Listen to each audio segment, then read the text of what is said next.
Pemirsa, Kementerian Luar Negeri melaporkan capaian kinerja diplomasi Indonesia selama tahun 2020 dalam pernyataan pers tahunan Menteri Luar Negeri dan Diplomasi Outlook.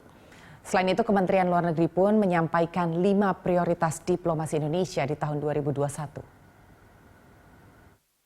Tahun 2020 merupakan tahun yang penuh tantangan bagi masyarakat Indonesia dan dunia karena adanya pandemi COVID-19.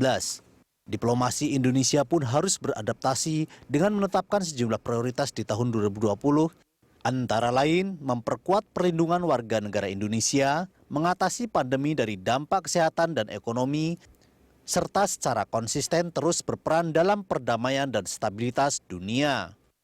Kementerian Luar Negeri optimistis dunia akan mulai pulih dari dampak pandemi dengan program vaksinasi yang sudah mulai dipersiapkan di tahun 2021.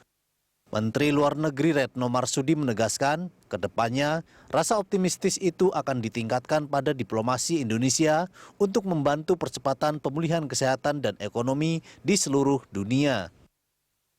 Selain itu, Retno juga mengungkapkan 5 prioritas diplomasi Indonesia pada tahun 2021, yakni merealisasikan komitmen vaksin COVID-19 melalui kerjasama bilateral dan multilateral, mendukung pemulihan ekonomi, memperkuat sistem perlindungan warga negara Indonesia, juga memberikan kontribusi dalam memajukan isu kawasan dan dunia, serta memajukan diplomasi yang bekerja untuk kedaulatan dan integritas wilayah.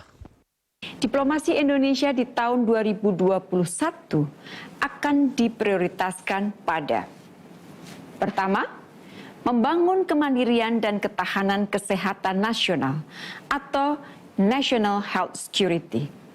Fokus antara lain pada realisasi komitmen vaksin, baik melalui kerjasama bilateral maupun multilateral, penguatan kerjasama membangun industri kesehatan nasional, industri bahan baku obat, farmasi maupun alat kesehatan, penguatan kerjasama pengembangan riset dan transfer teknologi dan SDM di bidang kesehatan, penguatan sistem dan mekanisme kesiapsiagaan menghadapi pandemi yang akan datang, baik di tingkat nasional, kawasan, dan global. Prioritas yang kedua, mendukung pemulihan ekonomi dan pembangunan hijau serta pembangunan berkelanjutan.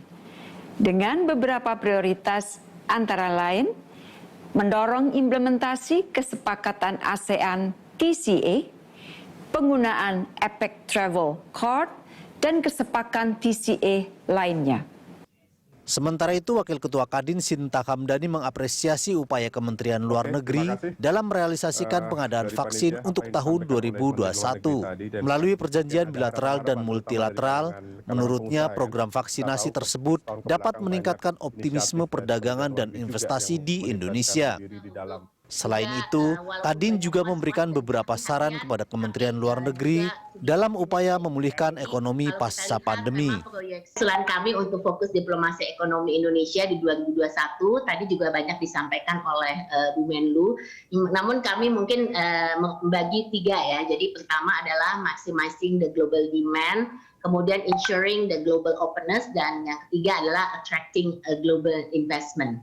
Jadi untuk global demand, kami melihat bahwa penyelesaian negosiasi perjanjian dagang ini sangat-sangat penting. Tadi sudah disebutkan juga oleh Bu Menlu, dan ini kelihatannya prosesnya seperti EU-SIPA itu juga akan memakan waktu, dan kami yakin ini tantangan yang berat. Tapi kami sudah melihat bahwa dengan proses RCEP yang telah berhasil, kami sangat apresiasi. Ini suatu hal yang jelas memungkinkan, dan kita harus pull our resources untuk bisa cepat tidak hanya menyelesaikan negosiasi tapi untuk proses ratifikasinya. Hal senada juga diutarakan Direktur Eksekutif CSIS Philip Vermonte. Menurutnya, pemulihan ekonomi merupakan salah satu prioritas penting yang harus difokuskan pemerintah pada tahun 2021. Philip memaparkan bahwa negara-negara di Asia Timur akan menjadi lokomotif ekonomi pada konteks pemulihan ekonomi dunia. Untuk itu, Philip menyarankan pemerintah Indonesia untuk mempererat hubungan diplomatik dengan negara-negara di Asia Timur seperti Tiongkok, Korea Selatan, dan Jepang. Recovery ekonomi menjadi salah satu prioritas terpenting Indonesia tahun 2021. Tidak hanya bagi Indonesia, tetapi juga bagi seluruh dunia.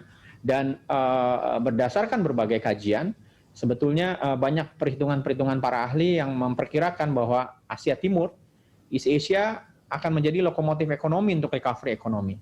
Dan dalam East Asia, yang di dalamnya ada Cina, Jepang, dan Korea Selatan, ada building blocks-nya yaitu Asia Tenggara sebagai pasar yang besar dan juga negara-negara dengan potensi ekonomi yang luas. Karena itu ada banyak opportunity sebetulnya dengan leadership Indonesia di Asia Tenggara sebagai building block dari Asia Timur yang bisa menguntungkan Indonesia untuk mencapai keuntungan-keuntungan ekonomi dalam konteks recovery ekonomi.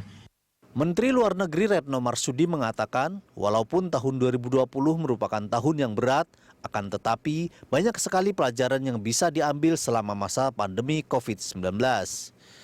Menurutnya selama tahun 2020, Kemenlu telah berhasil menangani 540.000 kasus perlindungan WNI di luar negeri.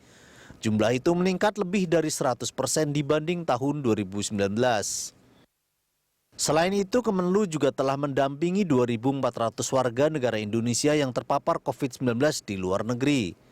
Membebaskan 17 WNI dari hukuman mati, memberikan 500.000 sembako, serta memperjuangkan 103,8 miliar rupiah hak finansial warga negara Indonesia atau pekerja migran Indonesia selama tahun 2020.